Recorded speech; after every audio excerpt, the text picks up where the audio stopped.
A psicologia do trauma infantil. Desde cedo, o ser humano é moldado por experiências que muitas vezes não consegue compreender completamente.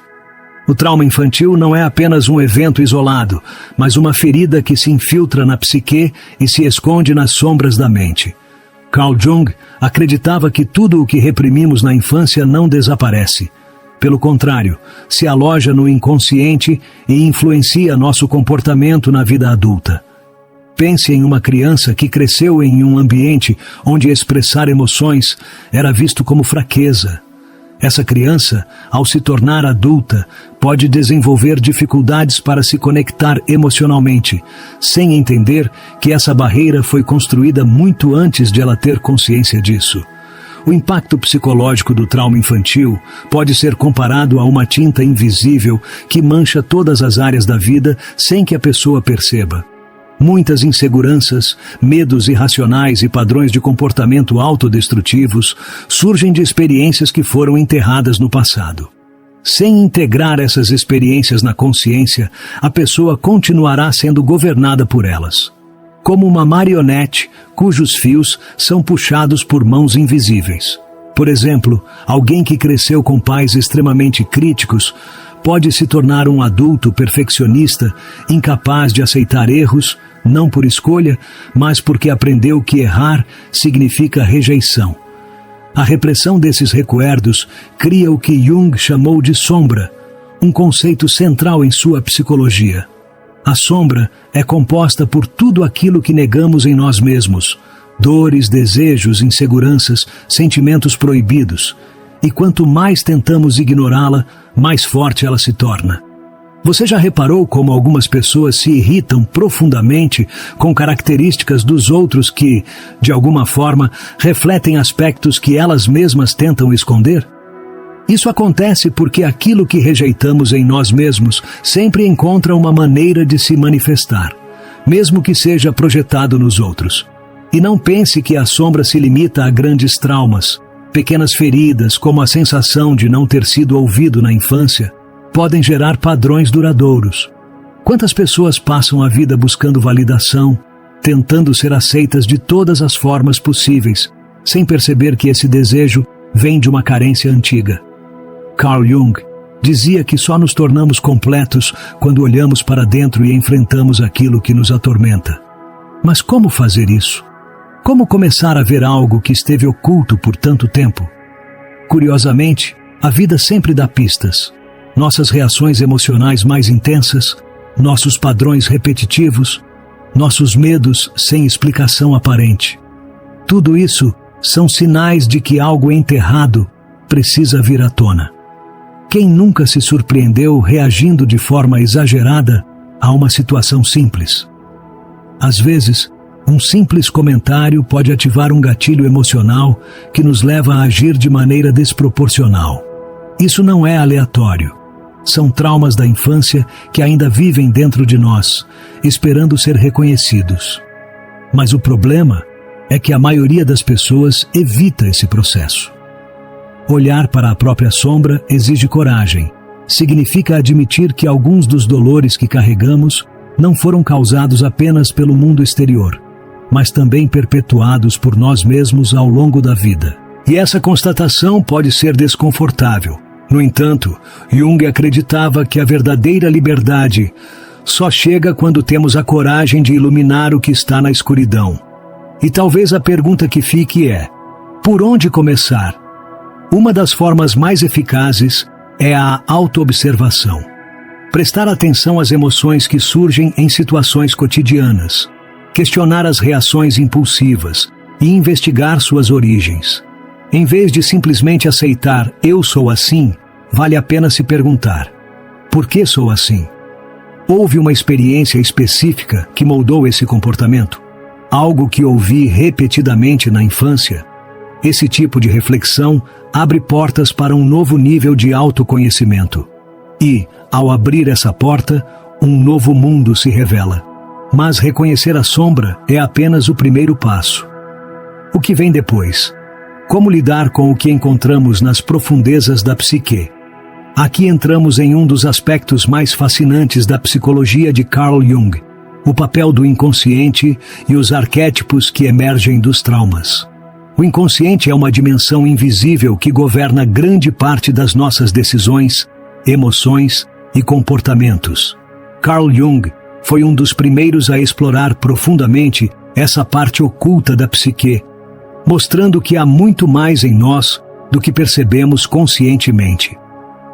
O inconsciente não apenas armazena memórias reprimidas, mas também molda padrões de pensamento e emoção que repetimos sem nos dar conta. Imagine alguém que teme profundamente o abandono sem saber exatamente por quê. Esse medo pode não ter surgido na vida adulta, mas ter raízes em uma infância marcada por insegurança emocional, talvez pelo afastamento dos pais ou por experiências de rejeição. Dentro desse inconsciente existem forças poderosas que Jung chamou de arquétipos, padrões universais que influenciam nossa forma de ser e de perceber o mundo. Quando alguém sofre um trauma na infância, certos arquétipos se ativam e começam a guiar a vida dessa pessoa. Um exemplo clássico é o arquétipo da vítima. Após experiências dolorosas na infância, a pessoa começa a se ver como alguém indefeso, sem controle sobre seu próprio destino. Esse arquétipo pode se manifestar em pensamentos como "as coisas sempre dão errado para mim" ou "nada do que eu faço importa". Outro arquétipo comum que nasce do trauma é o do salvador. Muitas pessoas que cresceram em ambientes caóticos ou abusivos desenvolvem a necessidade de salvar os outros, porque em algum momento aprenderam que seu valor está em ajudar e não simplesmente em ser. Assim, entram em relações tóxicas, assumem responsabilidades que não lhes pertencem e colocam as necessidades dos outros sempre acima das suas. Quantas vezes vimos pessoas emocionalmente exaustas porque vivem tentando resolver a vida alheia? Mas como esses arquétipos aparecem no dia a dia? Pense na pessoa que, sem perceber, sempre se envolve com parceiros emocionalmente indisponíveis, ou naquela que inconscientemente se saboteia no trabalho porque tem medo do sucesso. Esses padrões não são aleatórios. Vêm de histórias que o inconsciente repete constantemente, baseadas nas feridas da infância. E o mais curioso é que quanto mais ignoramos esses padrões, mais eles se repetem, como se o inconsciente dissesse: "Ei, você ainda não resolveu isso, então vou colocar essa situação na sua frente de novo." O primeiro passo para quebrar esse ciclo é identificar qual arquétipo tem dominado sua vida. Será que você assumiu o papel da vítima, do salvador, do guerreiro exausto que nunca pede ajuda? Cada um desses padrões tem uma raiz no inconsciente, e trazê-los à luz da consciência já é um grande avanço. Uma boa prática é observar quais situações despertam reações emocionais intensas, o que mais te irrita nos outros, quais são os desafios que se repetem na sua vida. Fazer essas perguntas pode trazer revelações surpreendentes. E agora te pergunto, você já notou um padrão se repetindo na sua vida sem uma explicação lógica? Isso já te aconteceu? Me conta nos comentários. A boa notícia é que os arquétipos não são estáticos. Uma vez que tomamos consciência deles, é possível transformá-los. Jung chamava esse processo de individuação, um caminho de autoconhecimento e integração do inconsciente. Isso significa que você não precisa ser prisioneiro do passado. Mas para mudar, é necessário estar disposto a enfrentar as sombras que habitam sua mente. E é exatamente nesse ponto que entra um dos conceitos mais fascinantes da psicologia junguiana: o menino interior. Dentro de cada adulto existe uma criança que nunca deixou de existir. Carl Jung via esse menino interior como uma parte essencial da psique, que carrega tanto a alegria espontânea quanto as feridas mais profundas. Muitas das dificuldades emocionais na vida adulta surgem justamente porque essa criança foi ignorada, reprimida ou ferida em algum momento. Quando uma criança cresce em um ambiente onde não se sente amada, valorizada ou segura, essa experiência fica registrada no inconsciente e se manifesta de várias formas na vida adulta. seja na dificuldade de confiar nos outros, no medo da rejeição ou na necessidade constante de validação. Mas como saber se seu menino interior está ferido? Há alguns sinais claros: autocrítica excessiva, dificuldade em aceitar elogios, uma sensação constante de vazio, ou a impressão de que você nunca é bom o suficiente. Esses sentimentos, muitas vezes, vêm de mensagens internalizadas na infância, palavras ditas por pais, professores ou outras figuras importantes que, sem perceber, moldaram uma visão distorcida de si mesmo. Uma criança que foi constantemente comparada aos outros pode crescer acreditando que precisa ser perfeita para ser amada. Uma que teve suas emoções invalidadas pode se tornar um adulto que não sabe reconhecer nem expressar seus próprios sentimentos. A boa notícia é que o menino interior não desaparece, apenas se esconde, esperando ser ouvido. E para curá-lo, é necessário estabelecer um diálogo com essa parte esquecida. Isso pode ser feito de várias maneiras. Uma técnica simples, mas poderosa, é escrever uma carta para você mesmo quando era criança. Pergunte o que ele sente falta, quais são seus medos e o que ele gostaria de ouvir. Pode parecer um exercício simples, mas muitas pessoas se surpreendem com as emoções profundas que emergem. Outro exercício eficaz é lembrar atividades que traziam alegria na infância e recuperá-las na vida adulta. Dançar sem motivo, desenhar, brincar com um animal de estimação. Tudo isso pode ser uma forma de reconectar com essa parte vital da psique. Além disso, falar consigo mesmo com gentileza é um passo essencial. Muitas vezes, somos nossos piores críticos, repetindo internamente as mesmas palavras duras que ouvimos no passado. Se uma criança cai enquanto aprende a andar, ninguém a chama de incompetente. Pelo contrário, a incentivam a tentar de novo. Então, por que não nos tratamos com a mesma paciência? A forma como falamos internamente pode fortalecer ou enfraquecer nosso menino interior. Outro ponto crucial é aprender a validar suas emoções. Se te ensinaram a engolir o choro ou a ser forte o tempo todo, é possível que você tenha aprendido a ignorar seus próprios sentimentos. Mas as emoções não desaparecem. Elas se acumulam e se manifestam de outras formas, como ansiedade, irritabilidade ou até sintomas físicos. Criar o hábito de nomear o que você sente, sem julgá-lo, já é um grande passo para a cura. E falando em sintomas físicos, o trauma infantil não se limita à mente. Ele também fica registrado no corpo. Muitos dos bloqueios emocionais que carregamos podem se manifestar como tensão muscular, problemas digestivos ou até dores crônicas. Mas como o corpo armazena essas memórias? E mais importante, como podemos liberá-las? Muitas pessoas acreditam que o trauma é algo exclusivamente psicológico, mas Carl Jung e outros estudiosos da psique já apontavam que o corpo também é um grande depositário dos nossos dolores emocionais. O que não é processado pela mente acaba armazenado nos músculos, na postura, na respiração e até nos órgãos internos. Por isso, algumas pessoas carregam tensões inexplicáveis nos ombros, sentem uma opressão constante no peito ou enfrentam problemas digestivos crônicos sem uma causa aparente. O corpo fala e muitas vezes está contando uma história que a mente se recusa a ouvir. A ciência moderna confirmou essa conexão entre trauma e corpo. Pesquisadores como Bessel van der Kolk, autor de O Corpo Guarda as Marcas, explicam que experiências traumáticas geram respostas fisiológicas que podem se tornar permanentes. O sistema nervoso, ao ser exposto a estresse repetitivo na infância, pode entrar em um estado de hiperalerta, onde o corpo reage constantemente como se estivesse sob ameaça, mesmo quando não há perigo real. Isso pode provocar ansiedade crônica, insônia e até dores musculares persistentes. Se você já se perguntou por que seu corpo está sempre tenso sem uma razão aparente, talvez a resposta esteja em memórias que ainda não conseguiu liberar. E aqui surge uma questão importante. Como liberar o corpo dessas marcas invisíveis? Uma das práticas mais eficazes é o movimento. Caminhar, dançar, fazer yoga ou até exercícios simples de alongamento podem ajudar a desbloquear tensões acumuladas ao longo dos anos.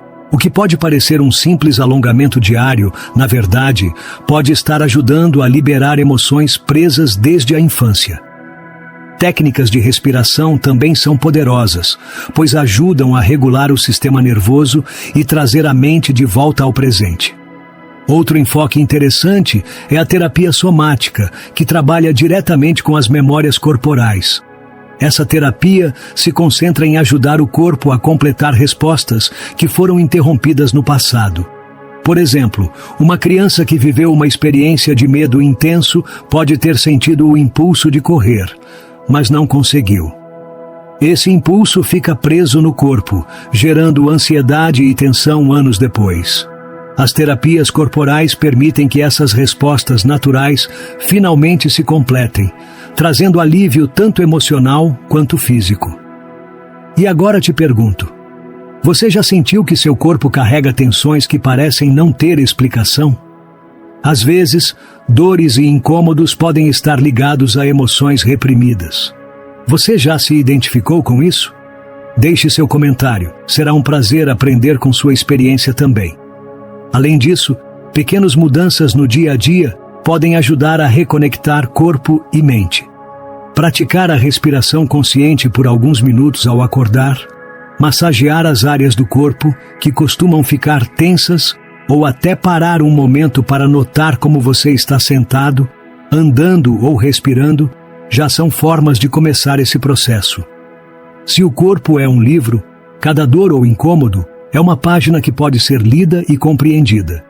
E ao ler essas páginas, começamos a ver padrões. Descobrimos que certas emoções e dores físicas estão ligadas a episódios específicos da nossa história. Esse entendimento é essencial para a individuação, o conceito central de Carl Jung, que nos ensina a transformar o dor em força. Mas como funciona esse processo?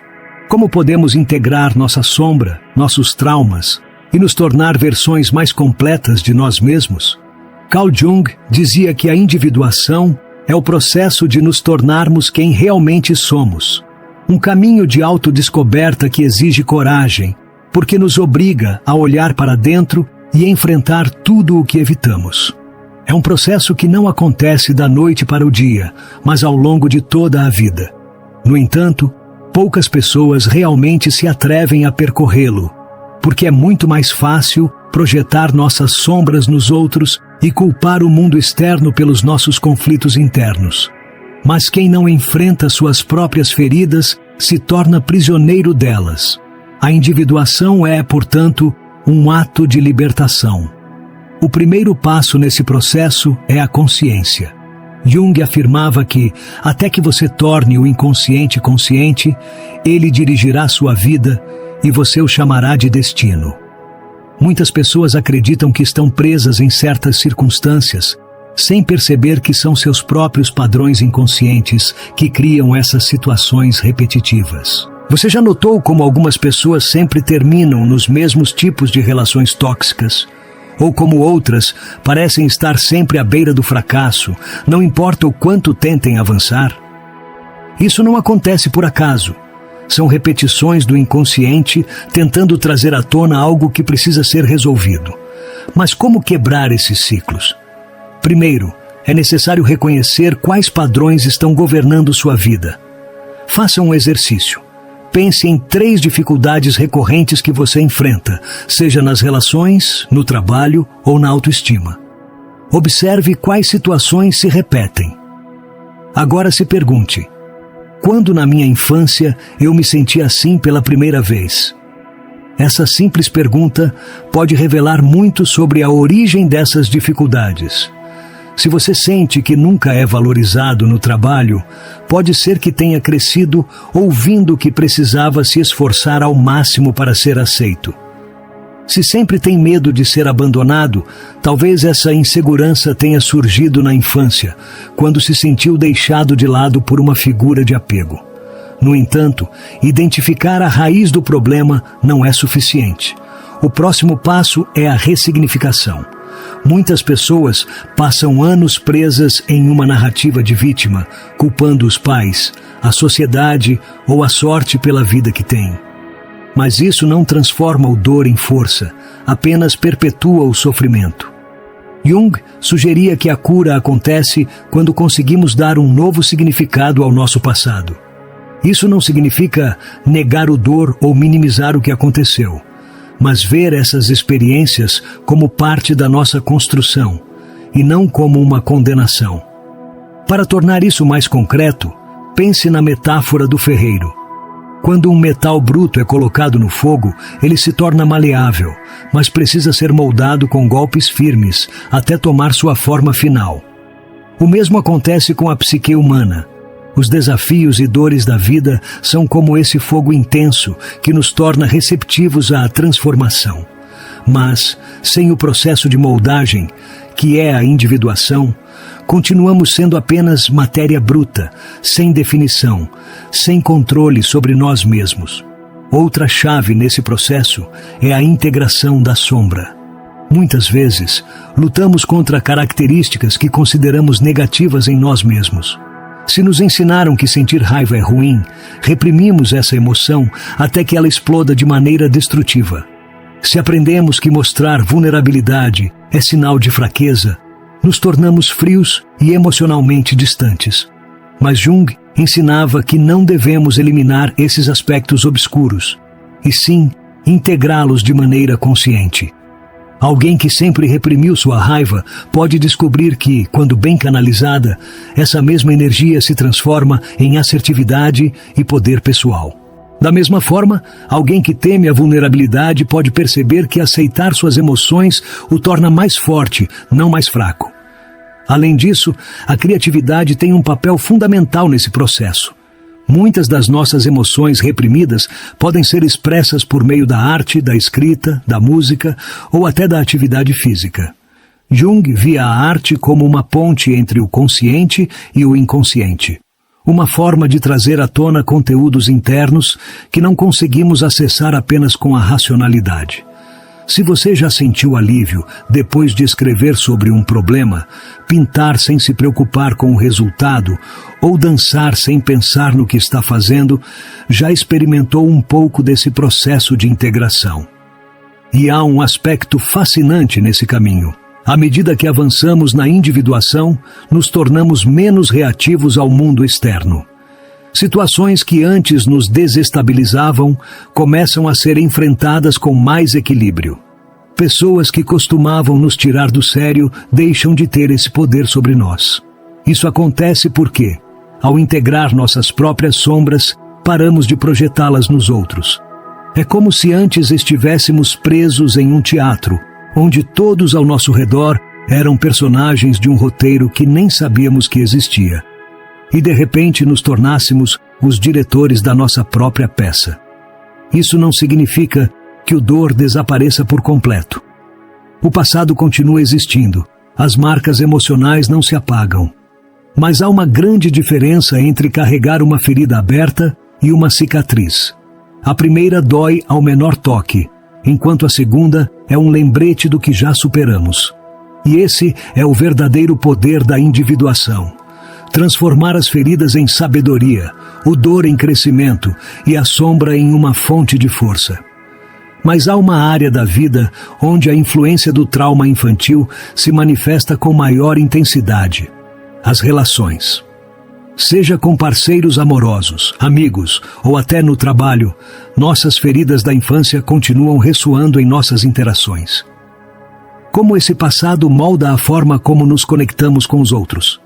Como podemos evitar repetir padrões destrutivos e construir relações mais saudáveis? Nossas primeiras relações definem a maneira como percebemos o mundo e as pessoas ao nosso redor. Carl Jung acreditava que as experiências da infância criam moldes internos que servem como referência para todas as relações futuras.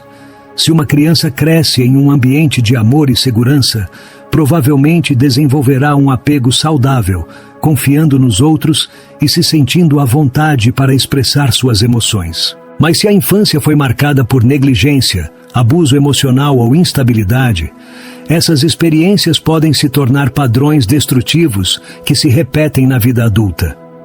O mais intrigante é que esses padrões nem sempre são evidentes. Muitas vezes, uma pessoa que sofreu rejeição na infância pode desenvolver uma personalidade aparentemente independente. Alguém que não precisa de ninguém. Mas no fundo, essa independência pode ser apenas um mecanismo de defesa, um escudo contra a possibilidade de ser machucada novamente. Da mesma forma, alguém que cresceu sem receber afeto suficiente pode desenvolver um apego ansioso, buscando constantemente validação nos outros e temendo ser abandonado. Você já notou esses padrões em alguém ou até em você mesmo? O inconsciente tem uma forma curiosa de tentar resolver feridas antigas. Ele nos faz repetir certas dinâmicas na esperança de que, dessa vez, o desfecho seja diferente. Por isso, algumas pessoas sempre terminam em relações tóxicas, escolhendo parceiros que as tratam de maneira semelhante a como foram tratadas na infância. Não porque gostem do sofrimento, mas porque há um desejo inconsciente de reparar essa história, de finalmente obter o amor e a aceitação que não tiveram no passado. O problema é que essa busca raramente traz o resultado esperado. Ao repetir padrões, o trauma só se aprofunda, reforçando a crença de que o amor dói ou que ninguém é confiável. Para quebrar esse ciclo, é fundamental tomar consciência dele. Um bom exercício é observar suas próprias relações e se perguntar: existe um padrão aqui? Eu escolho sempre o mesmo tipo de pessoa? Minhas relações despertam os mesmos medos e inseguranças uma e outra vez? Esse tipo de reflexão pode revelar muito sobre as dinâmicas inconscientes que moldam sua vida. Mas a boa notícia é que é possível ressignificar essas experiências e construir relações mais saudáveis. Isso começa com a autorresponsabilidade. Muitas pessoas entram em relações esperando que o outro preencha seus vazios emocionais, mas essa expectativa é perigosa. Jung dizia que projetamos no outro aquilo que não resolvemos dentro de nós mesmos. E é por isso que muitas relações fracassam. Quando esperamos que alguém nos ame da maneira que nossos pais não fizeram, colocamos um peso enorme sobre essa pessoa e criamos frustrações inevitáveis. O amor verdadeiro não nasce da necessidade, mas da plenitude interna. E como construir essa plenitude? Um passo fundamental é aprender a se validar. Se você sempre buscou a aprovação dos outros, tente se perguntar: se eu não precisasse da aceitação de ninguém, o que faria de diferente? Esse simples exercício pode revelar quantas decisões foram tomadas apenas para agradar aos outros. Além disso, desenvolver relações mais saudáveis implica estabelecer limites claros. Muitas pessoas que sofreram traumas infantis têm dificuldade em dizer não porque temem ser rejeitadas. Mas aprender a se defender é uma das maiores demonstrações de amor próprio que você pode ter. E agora te pergunto, você já notou como seu passado influencia a forma como você se relaciona com os outros? Você se considera mais desapegado ou tem medo do abandono? Me deixe nos comentários. Reconstruir nossa maneira de nos conectar com os outros não é um processo rápido, mas é libertador. E quando começamos a nos libertar desses padrões, abrimos espaço para algo maior, a verdadeira compreensão de quem somos além do trauma. Mas, no final das contas, quem somos sem nossa dor? O que resta quando deixamos de nos definir pelas feridas do passado? O trauma infantil pode deixar marcas profundas, influenciando nossa maneira de pensar, sentir e nos relacionar com o mundo. Mas a boa notícia é que essas feridas não precisam nos definir para sempre. A cura é possível, e o primeiro passo é entender como lidar com esses dolores do passado. E se eu te dissesse que existem caminhos para transformar esse dor em autoconhecimento e crescimento? Deixei na tela final um vídeo onde exploramos exatamente isso. Como curar as feridas da sua infância com os ensinamentos de Carl Jung. poucas pessoas estão descobrindo o que você ainda não sabe. Há portas que só podem ser abertas com as chaves certas. Você se atreve a buscá-las? Inscreva-se no canal e encontre seu verdadeiro caminho.